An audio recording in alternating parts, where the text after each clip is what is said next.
ہو گیا افواج ایران کا امیر، جنگ میں ایک مرد مسلمان کا اسیر۔ گرگ باراں دیدہ تھا عیار تھا، ہیلا جو تھا پرفن و مکار تھا، کیا بتاتا مرتبہ اپنا بھلا، نام بھی جب اس نے پوشیدہ رکھا۔ مرد مسلم سے مگر چاہی آماں، اس کے ایمان کو بھی لایا درمیاں، سن کے یہ بولا وہ مرد نیک نام، خوں بہانا تیرا مجھ پر ہے حرام۔ جب درفش کاؤ یعنی گر چکا، کوکب اولاد ساساں پھر چکا، تب ہوا معلوم وہ جابان ہے، خود امیر لشکر ایران ہے۔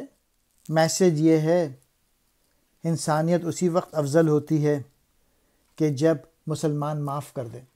ایک آتش پرست کا سردار جو کہ اس وقت ایران کی فوج کا سردار تھا، وہ گرفتار ہو گیا اور ایک سپاہی نے اس کو گرفتار کر لیا۔ وہ آتش پرست سپہ سالار بہت ہی تیز تھا، دغا باز بھی تھا، عیار بھی تھا، مکار بھی تھا، فریبی تھا، اور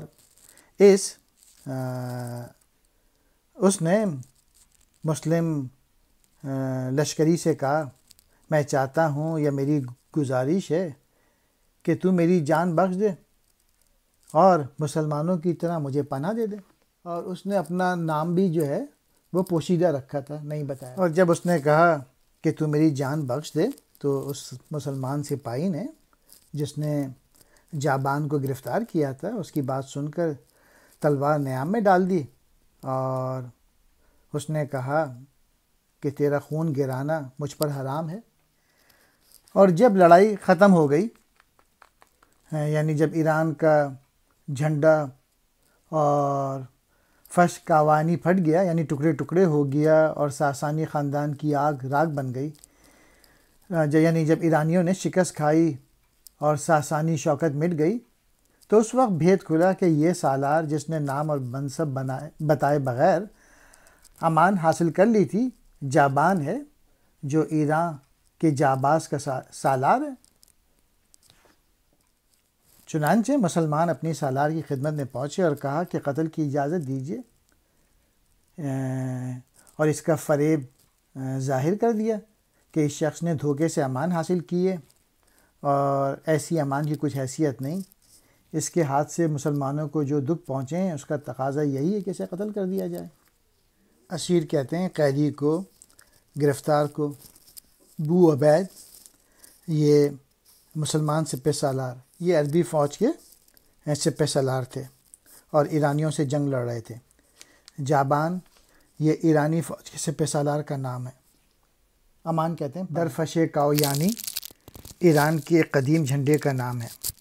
ساسان یہ ایران کے مشہور حکمران خاندان کا جد امجد، اسی کی نسبت سے وہ ساسانی کہلائے۔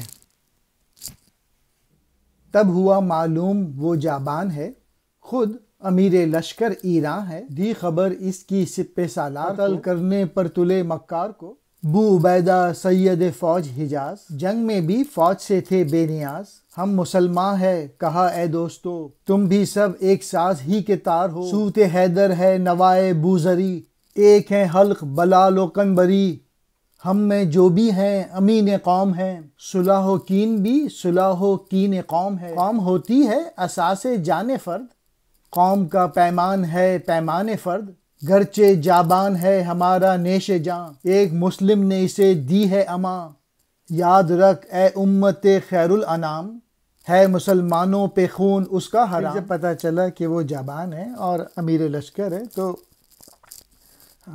اس کو قتل کرنے پہ تلے ہوئے تھے، تو بو عبید جو کہ حجاز کے سپہ سالار تھے، اور بو عبید جو تھے وہ عزم ان کا پختہ تھا، پائیدار تھا، اور بے نیاز تھے کہ انہیں لشکر کی بھی ضرورت محسوس نہیں ہوئی تھی۔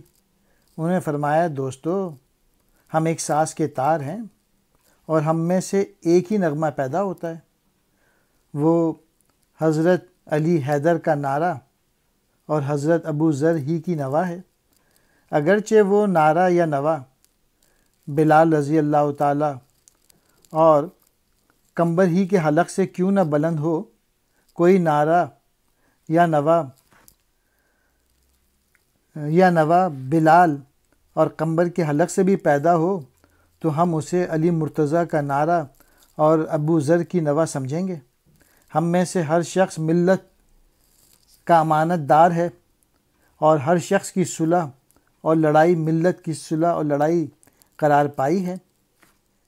جب ملت ہر فرد کی جان کی بنیاد بن جائے تو اس فرد کا عہد و پیمان ملت کا عہد قرار پاتا ہے۔ اگرچہ جابان ہمارا دشمن رہ چکا ہے، لیکن چونکہ ہمارا ایک مسلم بھائی اسے امان دے چکا ہے، لہٰذا اسے کائنات کے بہترین انسان رسول اللہ صلی اللہ علیہ وآلہ وسلم کی امت کے لوگوں، اب جابان کا خون مسلمانوں کی تلوار کے لیے حرام ہو گیا۔ فوج حجاز، لشکر حجاز، اسلامی فوج۔ حضرت بلال، مشہور حبشی صحابی اور مؤذن اسلام۔ قنبر، حضرت علی کے غلام کا نام، خدمت گزار۔ امین کہتے ہیں امانت دار کو، اساس کہتے ہیں بنیاد، پیمان کہتے ہیں عہد کو۔